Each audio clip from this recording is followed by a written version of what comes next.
Ụmụnne m na ụmụnna m ele ụtọ ọnụ ụrụ na onwekwerechi ọ nwanne ọnụ nwe mba nnọọ awụchashialanụ m eye ijikele ọ n'anya ka ọ bere ụmụnne m ijikele na-ebere n'anya ga-ịkọ ya gbam ga-ịkọpịa ọnwa gị anya mana ị ga-akọpụ n'iji unanụ gwanwe chai Chineke gwadere m otu ọzọ na-eshi ama onyinye Siza. O nwere otu ọzọ a na-eshi akọwa onyinye Siza. Anụ m otu nwanne anyị nwoke akpọ m na fonu si m nwanyị mba nnọọ mza ya si mgbota ọrụ ụmụnne akụkọ nọ n'ụnụ ledela akụkọ ya n'ụnụ ga-edela akụkọ kelee nne gwa ehi ya ga-eme n'obi agbawala ya. Ụmụnne m nwanne anyị nwoke aga n'ihu sị m na enyi ya nwoke ya na ya abụọ dị na mma, ya na ya abụọ dị n'ezigbote mma, na dịga ya enyere ya aka in many ways, and this man ejighị family ma nwunye ya egwu na nwunye mụrụ ya ụmụ atọ, ụmụ nwoke abụọ otu nwanyị. O mepere biznes ọ na-eme ọfụma na ya na nwunye ehepụla ya nwa na ezinụlọ gị ya in many ways. Ya godo otu ka ya godo abụọ nwanyị mba nnọọ na ya na-agodo otu ka ya godo abụọ na nwanyị mba nnọọ mza mana o nwere ihe mega ugboene na obi agbawale na isi ekwuole ya egbe chai. Ụmụnne m ya sị m ka ya tụpetụ m azụ na ụdị nwaanyị a ji nyere ya aka, nwunye enyi ya nwoke ji nyere ya aka. Na 2 years ago na ya nwere accident na nwaanyị eburu 1 bag of rice butere ha na ọ na-awahụ nwunye ọsị ya bịa, nwunye bịakwanụ enwe nke o nwere akpụkpako n'ihi na accident ahụ mere ya o rekri. In fact na echenjiri a lot of things n'ahụ ya. Ọ hụkwara nwunye echi na ọzọ ịgaghị ya anọ echi na ogbe ige oziga ngwari. Mgbe ụfọdụ o ji akaụntụ nọmba nwunye, mgbe ụfọdụ ọ transfera nwunye 50,000. Sometimes ọ sị na ya ga-agbara ha Christmas, like Christmas that year ihe na mere na this woman nyere ya na nwunye 200,000 so ha were manage. Even mgbe ya gbotere n'ụlọ ọgwụ taa ka ọ bịara, otu a ka o bu tii na-abịa, otu a ka ọ bịaga ọbịbịa nwanyị mba nnọọ mza na this woman was there. Enwe ihe ịnọ nọrọ karịa nwanne mmadụ. Ọ ya ka a na-eme Chukwu emere ya ebere eshi n'ime ọrịa ahụ anapụta. Mgbe biil pụtara Trust Nigeria, mgbe biil pụtara na ọ bụghị ihe ebuliri loan na di nwaanyị akwụkwọ na-enye nwoke nyere ya almost half of the money. Chukwu emebere agbapụta ya. Even wheelchair ya zụrụ ya nọ n'ime for some months na di ya aka ya nọkwa na ya. Na enwe ihe wiburu mmadụ help mmadụ aka ọkpọrọrọ m the person nọ dị akọ gbam akọ n'ime ọhịa ọnọdụ ya, akọ n'ụzọ ọnọdụ ya, akọ n'ụlọ ọnọ ya na ọnọ ya karịa ụmụnne ya. Na m lezie ihe mere na diọkpara ya ya nwa na kụrụ m ihe n'ugbo na diọkpara ka ya na ọ nọ 16 years old, na diọkpara ya nọ 16 years. O bidoro yawa mgbe niile nwa diọkpara ya na-arịa ahụ na-acha ya ọkụ. Ọ nọ sị na ahụ na-acha ya ọkụ, oke isi ọwụwa, ọ nọrọ ahụ na-acha ọkụ. Sometimes rashes aghazuo ya ma olu ya ma ihu ya. Ya kperekwana ya gaa famasi enyekwere ya ọgwụ. Mgbe ụfọdụ ọkụjula tata o mechakwa obido ekwe. Ọ ya ka ya kpụrụ ya gaa na ezigbo ụlọ ọgwụ. Dọkịta elewekwa elecha mechaa labụ niile si ya pụọ na ya nyetụ ya na nwa ya nwoke ohere, ya enyere ha ohere. Dọkịta jụwa nwa ya nwoke naanị ya ma otu o siri jụpụta ya dị ajụjụ. Mgbe ọ jụchara ihe niile ọ sị oke ya bata. Dọkịta gwa ya sị ngwa na ya ga-edere ya ọgwụ, dekwere nwa ya ọgwụ ọ ga-agba ya na ọwụ na ha laruo na ya onwe ewu papa ya na ya bịachi back tomorrow morning. By then ụfọdụ lab o mere rizọtụ apụtakwala ya so oke. Ọ ya ka edere ọgwụ nụntara ya zụọ ọgwụ kpọrọ nwa ya lawa. Ruo kwenye the next day ya ga rizọtụ apụta. Dọkịta gụwara ya ihe rizọtụ na-ekwu wee gwakwana ihe ya na nwa ya discussed yesterday. Dọkịta wee gwawa ya na nwa ya confessịrị ya na enwere a lady ọ na-asa efere. Banye ịsa efere ụmụnne m ụnụ ma ihe m na-ekwu na enwere mature woman ọ na-asa efere, ọrụ ya wee saa nwaanyị ahụ efere, and nwaanyị ahụ ebile chronic infection na ọhịa kpatara nụ okpoe ji na-erikashi ya enwecha ọnya, olu ire nwa ya gbajara agbaja. O mepere ọnụ gwa ya ihe merenụ na otu o siri mee na nwa ya na-asa a mature woman efere na ọ naghị arị ya elu ọwụ na na-eri ya elu mana ọ na-eji ọnụ eri nwaanyị a na ndụ. O wee gaa n'ihu wee datịna ya wụkwanụ nwaanyị a na-ekwu okwu ya jụrụ ya so wee young girl of his age ọ nwata na ibe ya si no na ọwụ enyi mama ya a family friend na ya bịa jụwa ha ma wụ onye ọwụ ịbịa jụwata na ya gwara ya datịna ya ga-discuss with ya nwa na ya ji shike open up to nna ya ọ ya eji aka ya mee ya na ọnụ ihe ya gwara ọ sị ya na papa ya ga-egbu ya egbu ya gwa no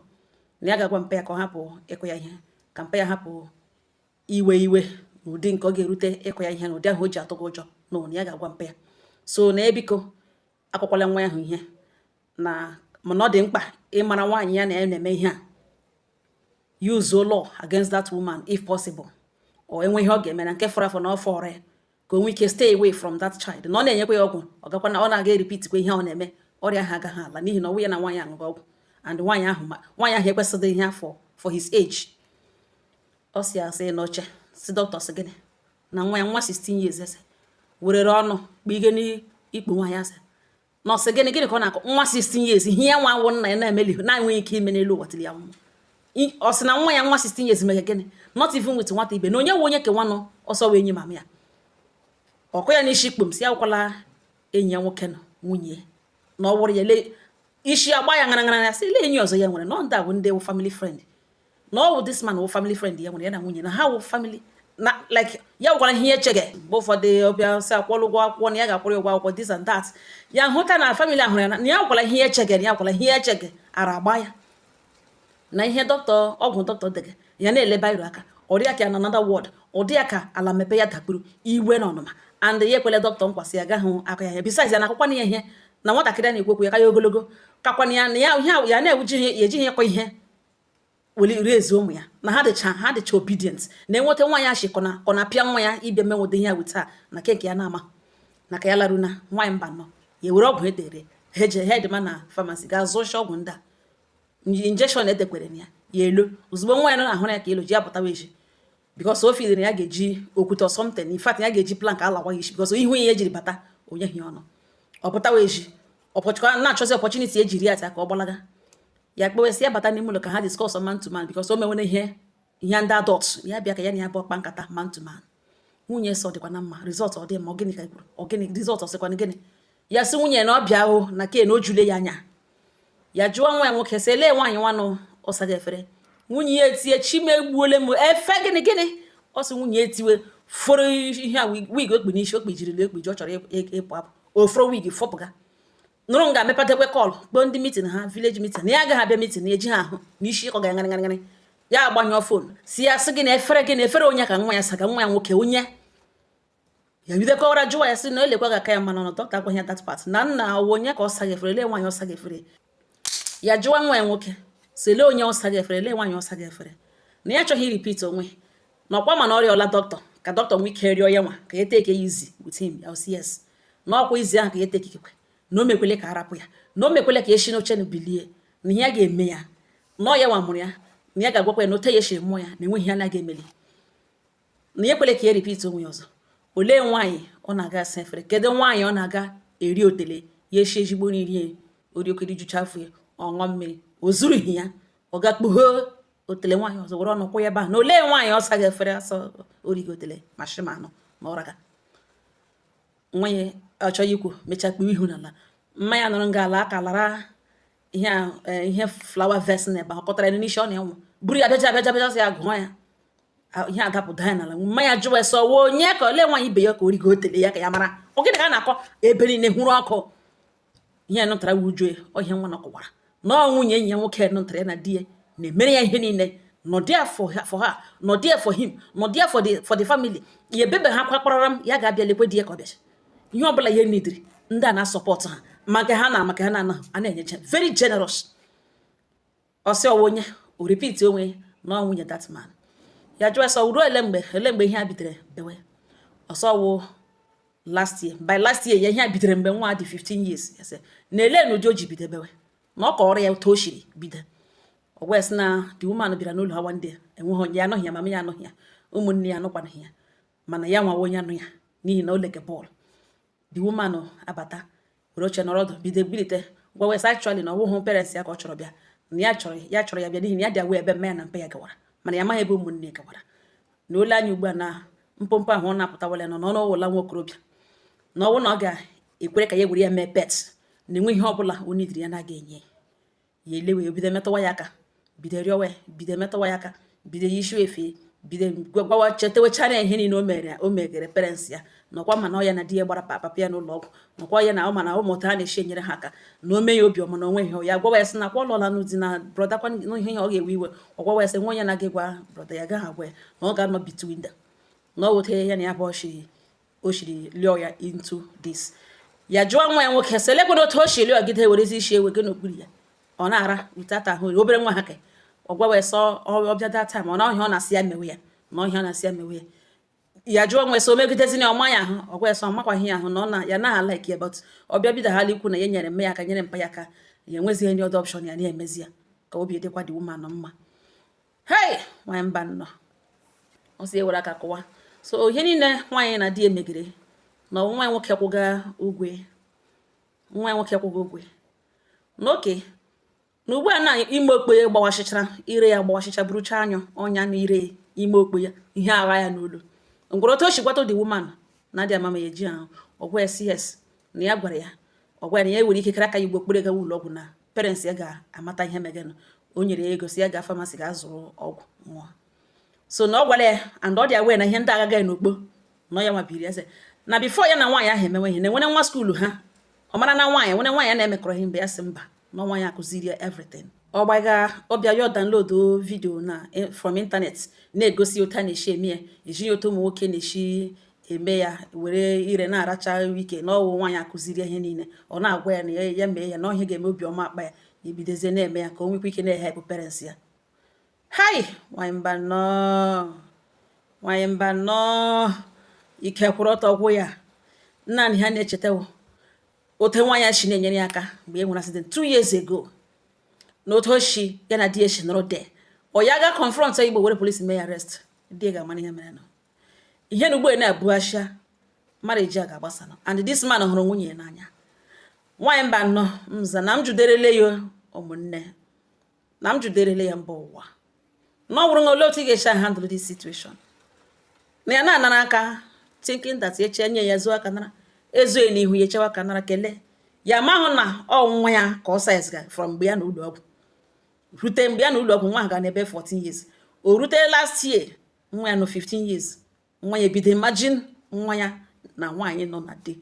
nwaanyị merụọrọ ya nwa ya nwoke dị ọkpara na ole ya ga-esi aga ije n'ugbo ene ya otu ọbụla ya eshiri eme ya ugbo na ọ ga-eme marriage ahụ affect after everything that woman na DNA mere na Chineke ekelere n'elu ụwa asọ ụhọ ọrịa obiri na ọrịa nje ke ọrịa ọbara ha eji na anyị na v na ya na-elajichi ya naghị idie na m jude elu unu nele otu unu shiri eshi confront this woman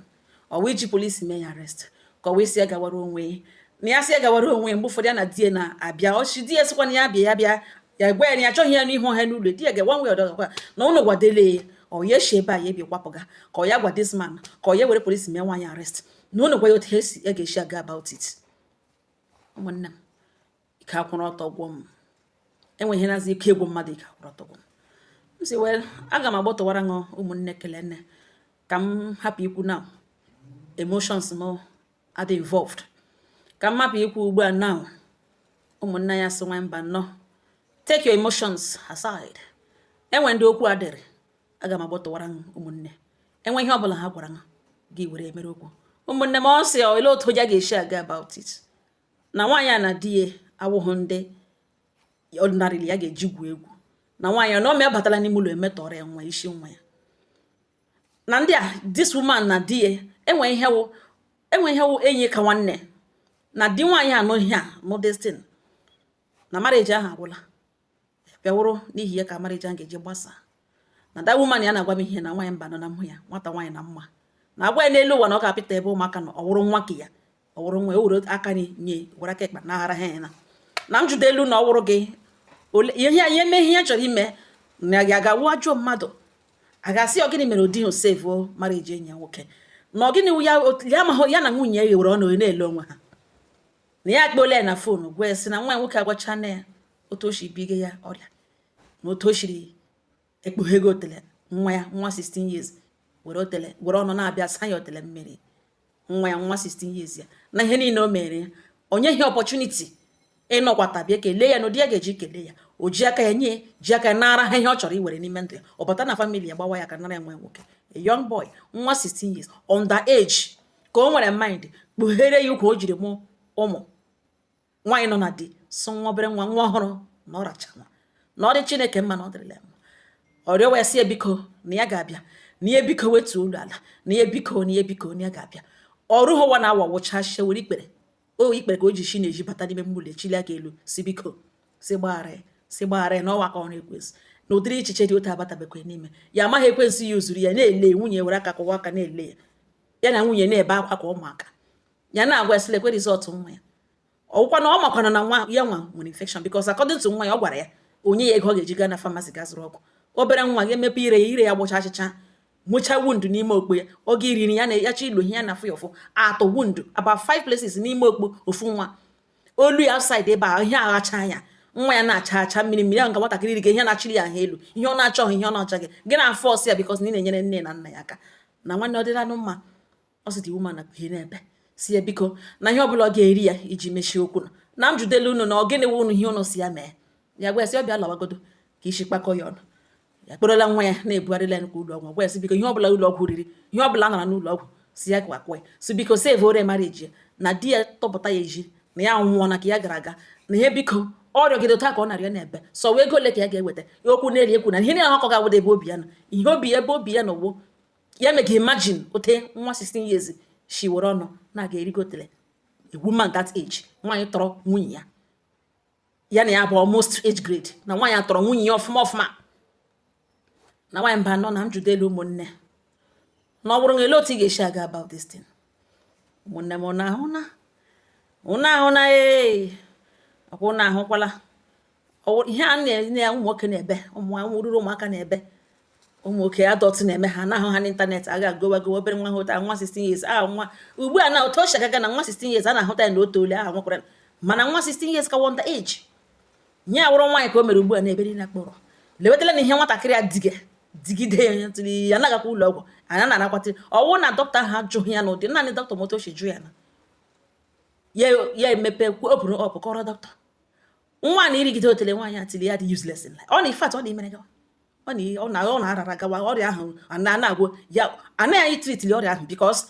ihe bubataga ọrịa ahụ ka na-ewebata ọrịa ahụ a na-aṅụ ọgwụ anakwa aga isurukwe dị ọrịa na-egadi ya because onye a na-ekwe eme gị aṅụ gaghị esoghi aṅụga ọgwụ obere nwa na-agbagharị ya gbarịcha aṅụcha ọgwụ gwụcha ọgwụ opportunity ọbụla ọhụrụ ya kpekwara ya na fon bụ ihe ya otele ya rara ha nje rara akwa ịkwata ụmụnne m na-anụkwa akwa na m ekwu ya mgbe niile onye ọbụla kpachapụ anya leruo anya onye ọbụla leruo anya gị nọ gị jụọ nwa gị ajụjụ mara ihe mega around your children mana nwa 16 years ihe ọ chọrọ ịgwa gị ihe ọ chọrọ ịgwa gị o nwere na mgbudo obi mana otu ọbụla o shedere tụrụ anya ala rịọ Chineke onyinye amara iji leruo anya iji mgbe ụfọdụ gị ma nwa gị n'azụ sometimes gị kpụrụ ego hand ya over to doctor so doctor jụọ ya jụpụta ya nke eziokwu ma ọ dị possible gị kpụrụ police officer jụpụta ya mgbe ụfọdụ eme result gị wepụta result ma ihe result kwuru ma ihe result kwuru gị were police officer ọgụdụ nwaanyị ọ wụrụ nwoke gị jụpụta ya sị na ọma ihe result n'ebe a na-egbu na result n'ebe a not the bad ọwụ onye ka ọ ya na ya bụ iri dị ka ọ gụọ that result ọgụdụ ka nwaanyị wụrụ ka nwoke gị gwa esi elekwe result ya lab ya pụtara na egosi ya result a na result a na ọ dị threat na ọnya jụọ esi ọwụ onye ka ọ ya na ya bụ kedu onye biri gị ivu ndị ọgụdụ na ogbu ha ọrịa ya ịnwe otu ị ga-esi jụọ ya na obi ama kwukwukwu ọ ga-ekwurịrị jishi n'ike Chineke nna gị emere onye ihụrụ onye azụ nye onye ihụrụ onye azụ amamihe na onyinye amara iji mara mgbe a ga-eji jụpụta nwatakịrị ọ bụrụrụ ụmụaka tagbuola onwe ha n'ahụhụ ndị ka ụmụ nwaanyị na-ata ndị ka ụmụ nwoke na-ata ha enwe onye ka edi safe leodele na ikana imagine a married woman nwaanyị dị otu ahụ ya dị comfortable around nwa 16 years ma o fozikwa ikpughere ya otere n'ihu ya were nwa ọhụrụ si eriwe ya eri igwa mpịtịbịa ọnya somebody na-eji ya ọrịa tagbo onye ma onye biri eke I'm sure onye a wee promiscuous woman onye ma onye dọdara ya na kekwe na compound ebe ha bi ụmụ okorobịa niile ebe arịcha na ya elu mana ọ wụ obere nwa ka ọ ga-subdue onwe force ya ịgaga were otele rachawa maka mamịrị na kesha nwa ọhụrụ na-eri akpazalahoho wazụ ya nwa na-akpewa ntutu una na hụ otu ụwa na-arụ ihe ka ọkwa onyinye siza ewere aka nye ka nye ewere aka nye ewere aka ịkpa nara aga na ka ịka nọ unu anọkwanụ ụmụnne m na-echefukwala ọsọ m ji unu na ole ihe unu si ya ma ị nọrọ in his shoes ọ gịnị ka gị na nwunye gị ga-eme ma ọ bụrụ na iji oyi nọ n'inweta onwe n'ọnọdụ ya na gịnị ka ị ga-eme ọ ya kpọrọ iwere polisi enye nwaanyị arrest ọ ya kpọọ di egwe ihe mere ọ ya gịnị ka unu si ya mee ụmụnne m ụwakele nwere ụtọ dị ụwakele nọ n'ime nwere ụtọ ọrụ ihe ọbụla ịsọje uche onye adịghị njọ unu gbotowe na comment section ọ ga-agụ kọmentị ọnụ ọ ngọ ha nọ n'ọnụ udo dịrị ọnụ